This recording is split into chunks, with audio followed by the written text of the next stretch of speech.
Recently, John Kerry announced a ceasefire in the Syrian civil war. Now, I was skeptical of it at the time, and it turns out that my skepticism was totally merited, because this week, everything went to shit in Syria. It's already been horrific there for a long, long time, but somehow it got even worse. So Think Progress reports here. Airstrikes hit a hospital in northern Syria Monday, leaving 7 dead and at least 8 missing, according to Doctors Without Borders, which manages the hospital.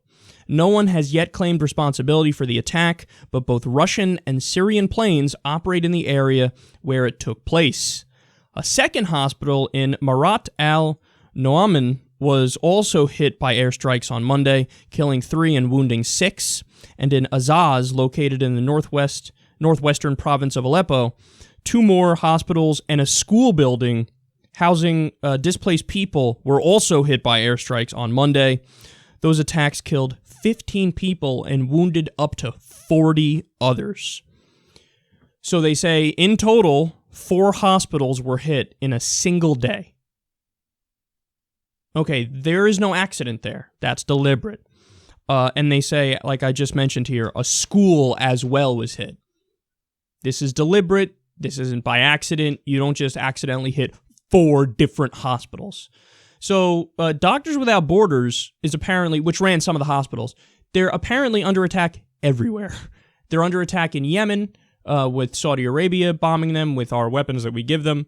They're under attack in Afghanistan when we bomb them there. And they're under attack in Syria. And in this case, like I said, this is from the Syrian government, the Syrian forces that did it, or Russian forces that did it. They don't know which, but they're on the same side in Syria, and they're the ones who carried this out.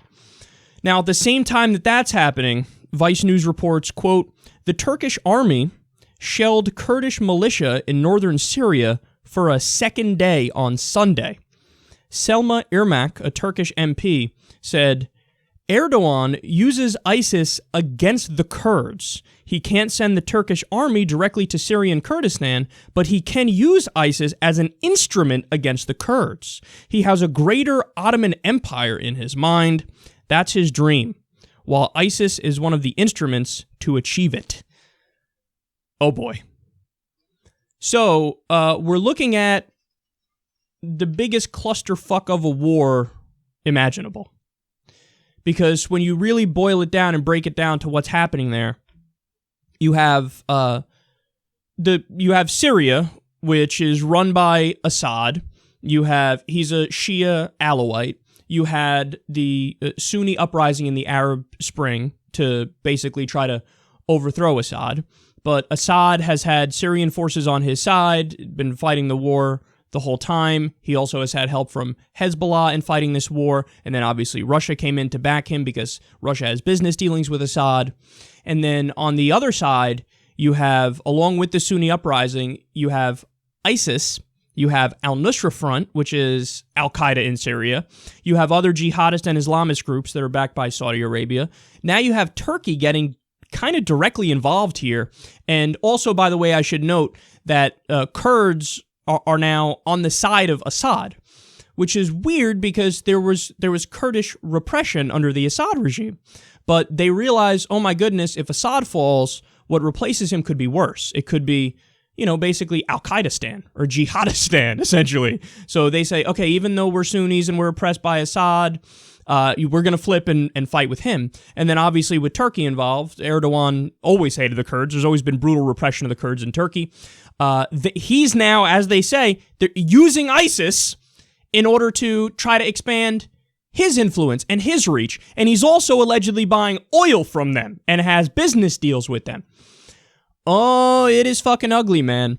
Because, when you read a story like this, you go, there are no good guys. Who the fuck are the good guys? I've argued that thing number 1 is you can't have ISIS take over Syria. You can't have jihadists take over Syria. That would be the biggest disaster imaginable. But that doesn't then therefore mean that, the Syrian forces and Assad and Hezbollah, they're just good. Russia's just good. No, of course not. That's ridiculous to think that way. I mean, they, as I just said, they deliberately were bombing hospitals, including MSF hospitals, Doctors Without Borders hospitals, and They're targeting schools. These are out-and-out war crimes. No ifs, ands, or buts about it. I rail against us doing that all the time. I'm just as against it when fucking Russia does it or anybody else does it.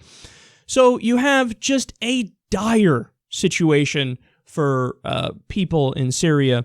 And I have to tell you guys, oftentimes I try to give you guys solutions and answers on the show in policy form to explain to you what I think is the best thing moving forward. In Syria, I genuinely don't know. I don't know. Like, if they try to negotiate a kind of shared state or something like that, or you split up Syria, you're going to have Assad ruling one part of Syria, and you're going to have some sort of Islamist regime, Sunni Islamist regime alongside of him.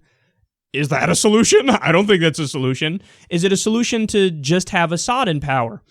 Well, I mean, look, he's a brutal dictator, and he is responsible for horrendous things.